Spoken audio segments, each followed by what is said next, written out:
আসসালামু আলাইকুম।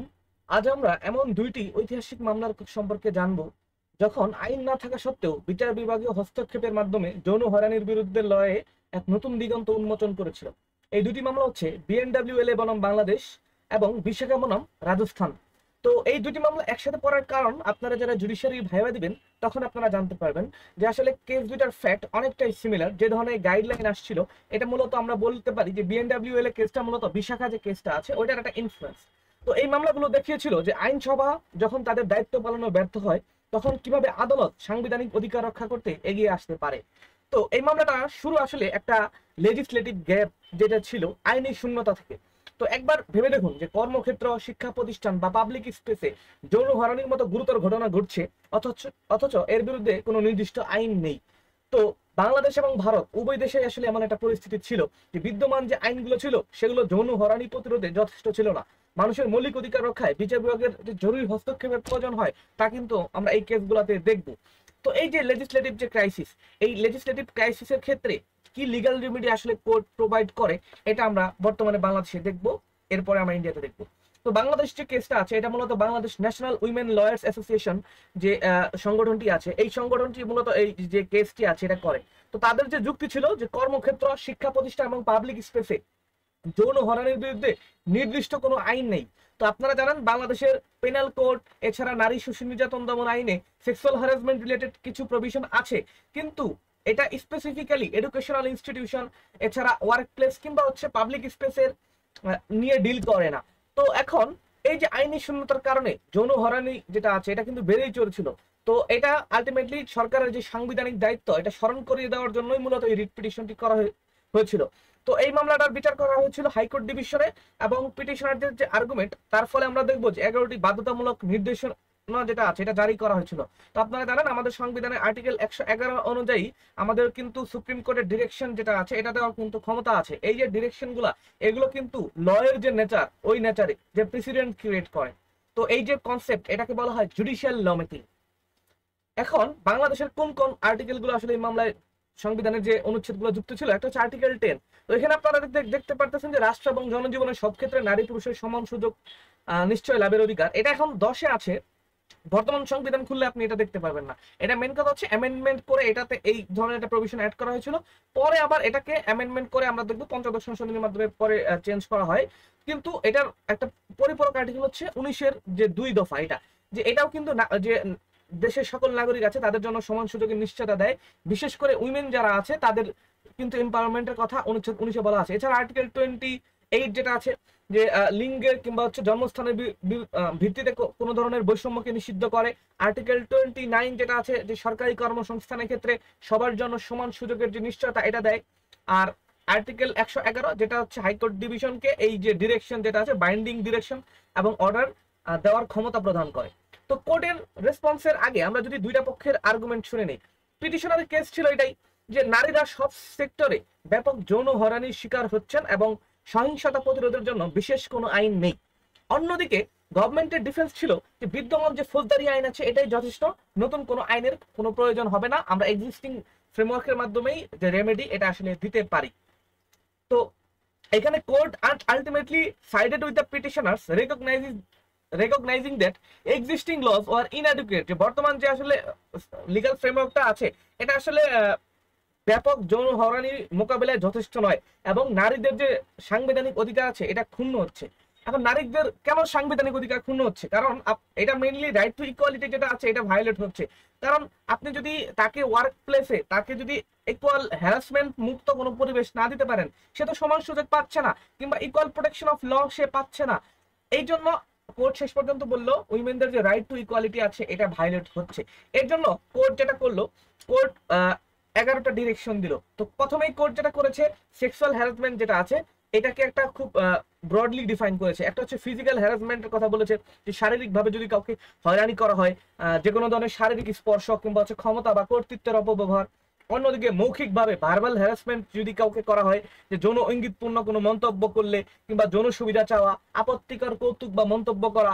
এছাড়া ভিজুয়াল হ্যারাসমেন্ট যদি কেউ করে, যে পর্নোগ্রাফি দেখানো অথবা যৌন ইঙ্গিতপূর্ণ অঙ্গভঙ্গি যদি কেউ করে। এছাড়া মনস্তাত্ত্বিক হয়রানিও এক্ষেত্রে ইনক্লুড হবে, যে টিজিং, স্টকিং কিংবা এমন যে কোনো ধরনের আচরণ যা সম্মানহানি করে এবং ভীতিকর পরিবেশ তৈরি করে। এরপরে কোর্ট কিন্তু এই ক্ষেত্রে আসলে পুরান যে একটা ভালো সিস্টেম কিংবা সেক্সুয়াল হ্যারাসমেন্ট প্রিভেন্ট করা যাবে, এটা করার জন্য একটা কম্প্রিহেন্সিভ গাইডলাইন মেকানিজম তৈরি করে দেয়। তার মেন কারণ কি, এখনো লটা তৈরি করা হয় নাই। ল যতক্ষণ পর্যন্ত তৈরি না করবেন ততক্ষণ পর্যন্ত এই যে কোর্ট যে গাইডলাইন গুলো দিয়েছে এগুলো ফলো করতে হবে, একদম ল এর ভ্যালিডিটি। তো একটা হচ্ছে অ্যাওয়ারনেস ক্রিয়েশন, যে সচেতনতা তৈরি করতে হবে, তো যে এটা হয়রানির ফলে পরিণতি কি হবে আইনি শাস্তি সম্পর্কে এটা জানাতে হবে। এছাড়া প্রতিরোধমূলক কার্যক্রম নেওয়া, অভিযোগ কমিটি গঠন, গোপনীয়তা রক্ষা করা, তারপর হচ্ছে শাস্তিমূলক যে ব্যবস্থা আছে ডিসিপ্লিনারি অ্যাকশন নেওয়া, ভিকটিমকে সাপোর্ট করা, ট্রেনিং প্রোগ্রাম, গভর্নমেন্ট এই ক্ষেত্রে মনিটরিং যে ব্যবস্থা আছে এগুলো করতে হবে। এগুলো করলে আমরা দেখবো যে একটা আসলে সেক্সুয়াল হ্যারাসমেন্ট যেটা আছে ওয়ার্ক প্লেসে প্রিভেন্ট করা যাবে। এরপরে আমরা যদি Vishakha versus state of Rajasthan যে মামলা এটা নিয়ে আলোচনা করি, তো বিশাখা যে কেসটা ছিল এটার মামলার পটভূমিটা অনেকটাই মর্মান্তিক ছিল। তো বানোয়ারি দেবী নামে একজন সমাজকর্মী, উনি হচ্ছে বাল্য বিবাহ বন্ধ করার চেষ্টা করেছিলেন। এর প্রতিশোধে ওই হিন্দুদের যে উচ্চ বর্ণের যারা পুরুষ ছিল তারা তাকে গণধর্ষণ করেন। তো ওটা কিন্তু খুবই আসলে মর্মান্তিক। যখন স্থানীয় আদালত অভিযুক্তদের খালাস দিয়ে দেয় তখন বিশাখা এবং অন্যান্য নারী সংগঠন মিলে সুপ্রিম কোর্টে একটি জনস্বার্থ মামলা বা পাবলিক ইন্টারেস্ট লিটিগেশন দায়ের করে। এই মামলাটি আমরা দেখবো যে ভারতের যে এই যে কর্মক্ষেত্রে সুরক্ষা আইন এটাকে কিন্তু সম্পূর্ণরূপে বদলে দেয়। তো বানোয়ারি দেবী যে কেসটা আছে এখানে প্রথমে তাহলে কি আমরা দেখলাম যে বানোয়ারি দেবী একটা ম্যারেজ স্টপ করতে চাইছিলেন, যার ফলে উনি অ্যাটাকের শিকার হন, আর এইটাকেই শেষ পর্যন্ত লিগ্যাল চ্যালেঞ্জ করা হয়। তো সুপ্রিম কোর্ট কিন্তু এখানে একটা হস্তক্ষেপ করে। তো 1997 সালে 13 আগস্ট সুপ্রিম কোর্ট একটা যুগান্তকারী রায় দেয়। তো আদালত রায় দেয় যে যৌন হয়রানি একজন ব্যক্তির মৌলিক অধিকার লঙ্ঘন করে এবং এটি এমন একটি প্রতিকূল পরিবেশ তৈরি করে যেখানে নারীরা তাদের সাংবিধানিক অধিকার কার্যকরভাবে প্রয়োগ করতে পারে না।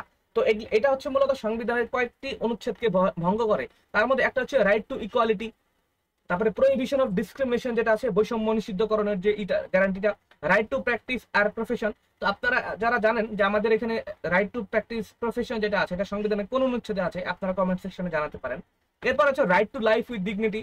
তো আমাদের সংবিধানে এটা আর্টিকেল 32 তে বলা আছে যে রাইট টু লাইফ মানে শুধুমাত্র মেয়ার অ্যানিমাল এক্সিস্টেন্স না, এটা মানে হচ্ছে right to life with dignity, যে মর্যাদা নিয়ে সম্মানের সহিত বাঁচা। তো শেষ পর্যন্ত কিন্তু বিশাখা কিছু আমরা দেখবো যে একটা কম্প্রিহেন্সিভ গাইডলাইন মেকানিজম দেয়। ওনারা হচ্ছে যে কম্প্রিহেন্সিভ একটা ডেফিনেশন দেয়। এছাড়া হচ্ছে প্রিভেন্টিভ মেকানিজমের কথা ওনারা বলেন যে কমিটি গঠন করতে হবে, সচেতনতা প্রোগ্রাম, তারপরে হচ্ছে এছাড়া জিরো টলারেন্স পলিসি মেকানিজমের কথা বলেন, যেটা হচ্ছে একটা সেফ এনভায়রনমেন্ট তৈরি করবে কাজের জন্য। রিড্রেস প্রসিডিউরের কথা ওনারা বলেন যে অভিযোগ গ্রহণ করতে হবে, নিরপেক্ষ একটা তদন্ত, এছাড়া উপযুক্ত শাস্তিমূলক যে ব্যবস্থা এটা গ্রহণের কথা ওনারা বলেন।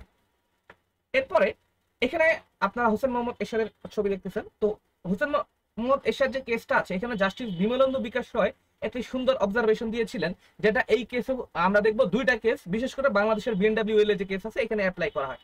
এই কেসে আসলে মূলত কি বলা হয়েছিল, এই কেসে বলা হয়েছিল in the absence of domestic law occupying the field, কোন ক্ষেত্রে যদি একটা নির্দিষ্ট আইন না থাকে তো ওই ক্ষেত্রে, যেমন বাংলাদেশে যে উমেন অ্যান্ড ওয়ার্ক প্লেস কিংবা অন্যান্য যে আছে এই জিনিসগুলো নাই, তো ইন্টারন্যাশনাল যে প্র্যাকটিস কিংবা কনভেনশন আছে এই ক্ষেত্রে ওইগুলা খুব সিগনিফিকেন্ট হবে। তো যদি ডোমেস্টিক লতে কোনো ভ্যাকিউম থাকে, কোনো শূন্যতা থাকে, তো ওই লেজিসলেটিভ গ্যাপটা পূরণ করার জন্য আমরা ইন্টারন্যাশনাল প্রভিশন দ্বারা এই ডোমেস্টিক লকে সাপ্লিমেন্ট করতে পারবো। তো এটা মূলত এইচএম এরশাদ কেসে বলা হয়েছিল, যেটা বিএনডব্লিউএল এ কেসেও অ্যাকসেপ্ট করা হয়। এছাড়া বিশাখা কেসেও বলা হয় যে ইন্টারন্যাশনাল ল যে প্রিন্সিপাল আছে এগুলো অ্যাকসেপ্ট করা যেতে পারে।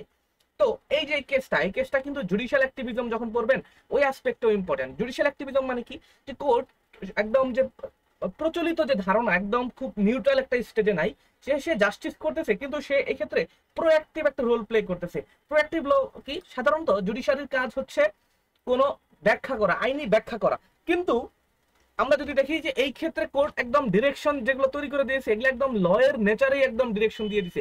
তো কোর্ট একটা অ্যাডভান্স স্টেপ আমরা দেখবো এই ক্ষেত্রে নিয়েছে। তো এই জন্য জুডিশিয়াল অ্যাক্টিভিজমের একটা উদাহরণ হিসেবে আমরা বিএনডব্লিউএল এ বিশাখা কেসকে বলতে পারি। এছাড়া কনস্টিটিউশনাল রাইট প্রোটেকশন ক্ষেত্রে কম্প্রিহেন্সিভ গাইডলাইন মেকানিজম তৈরি করার ক্ষেত্রে এই যে একটা ব্রড অ্যাপ্লিকেশন সিস্টেম কিন্তু এই কেসটা দেয়। তো আপনাদের যখন জুডিশিয়ারি ভাইভা বোর্ডে জিজ্ঞেস করা হবে আচ্ছা বলেন তো বিএনডব্লিউএল এর ইন্ডিয়া ভার্সনটা কি, আশা করি আপনারা বলতে পারবেন। এটা কিন্তু খুবই ফ্রিকোয়েন্টলি আস্কড একটা কোশ্চেন জুডিশিয়ারি ভাইভাতে জিজ্ঞেস করা হয়।